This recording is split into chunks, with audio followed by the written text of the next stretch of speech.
अस्सलाम वालेकुम रहमतुल्लाहि वबरकातुह। आज का दिन तो बहुत अच्छा था।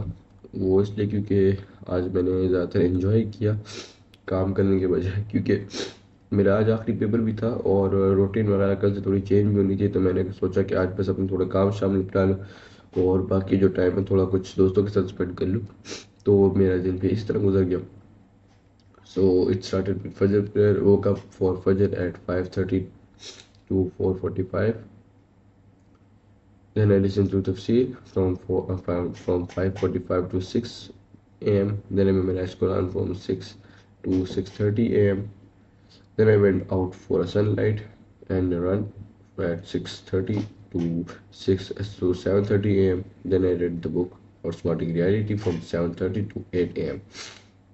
After that, I took a shower and breakfast from 8 to 9 a.m. Then I went for the exam.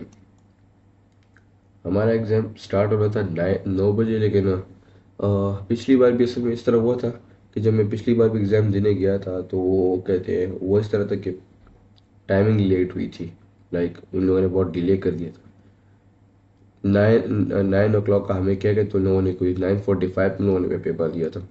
तो इस बार मैंने कहा चलो दफ़ा करो, बस अपने टाइम पे जाएंगे। तो बस मैं गया और उसी टाइम पर पेपर स्टार्ट हो रहा था। तकरीबन 15 मिनट में पहुंच गया था। 9 बजे निकला था, तो बस उसके बाद फिर 1 बजे तक घर वापस आया।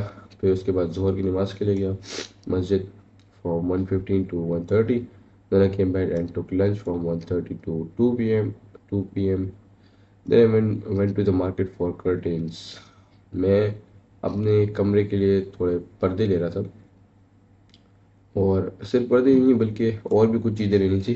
लाइक थोड़ा अपनी जो कमरे के थोड़ा लुक्स है उसे थोड़ा चेंज कर रहा था, और इसलिए मैं थोड़ा मार्केट गया था बाहर देखने के लिए सामान। Then I went then I went to the restaurant with a friend.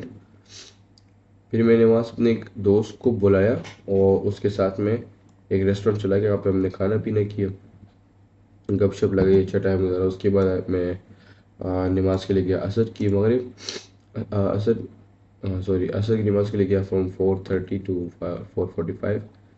Then I went to the gym. उसी दोस्त को मैं अपने साथ उधर लेके गया। तो बहरहाल मैंने इतनी कोई वो नहीं की, उसी के साथ टाइम गुजारा था। तो बस मैंने ज़्यादा टाइम भी नहीं दिया। इंशाल्लाह मैं अपनी टाइम वगैरह जब फिक्स कर लूँगा तो फिर ये भी अपनी जगह पे आ जाएगी टाइमिंग इसकी।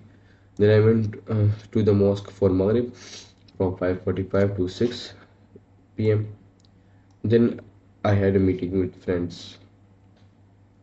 तो उधर की जो मेरे क्लब वगैरह के जो कुछ दोस्त थे, तो उनके साथ मैं मिला, उनके साथ बैठा, उनके साथ गपशप लगाई। तो बहुत अच्छा टाइम गुजरा और टाइम का पता ही नहीं लगा, 2 घंटे भी गुजर गए इतनी देर में। Then I came back home and had dinner from 8:15 to 8:30। Then I did preparation for hadith at 8 from 8:30 to 9:30. Then I played some games because I had some time. तो मैंने टाइम पास करने के लिए game खेल ली। Then I went out for a walk from 10:30 to 11 a.m. So sorry, 11 p.m. Then I came back and worked on my routine. तो routine का इस तरह सीन होगा कि सुबह के टाइम इंस्टीट्यूट जाना होगा, तो 7 से लगा लो तो तकरीबन 2 तक लगा लो। उसके बाद 2 से लेकर जो 8 बजे तक का टाइम होगा उसमें मेरी पढ़ाई और कहते हैं जो क्लासेस हैं ऑनलाइन उसकी अलमिदरार की वो, और साथ में जो जिम है वो हो जाएगा। और फिर उसके बाद 8 बजे के बाद अच्छा, इसमें मेरी फिर 4 वक्त की इसमें मेरी जोहर असर मगरिब इशा की 4 नमाजें भी आ जाएंगी, और साथ में मेरे जो 2 वक्त का नहीं सॉरी हाँ 2 वक्त का जो खाना है वो मेरा आ जाएगा। एक इंस्टीट्यूट से आके और एक उसके बाद जिम के बाद। इसके बाद जो मैं करूँगा 8 बजे से लेकर रात को 1 बजे तक 2 बजे तक, वो जब तक यहाँ मेरा काम ख़त्म नहीं होगा तब तक मैं रात को काम करूँगा और उसके बाद मैं जाके सोऊंगा। तो ये इस तरह मतलब एक शॉर्ट सा मैंने आपको रूटीन बता दिया, इसका मैंने अपने साथ नोट वगैरह किया हुआ है। So I would share that फिर कभी। So that's enough. Thank you so much. अल्लाह हाफिज़।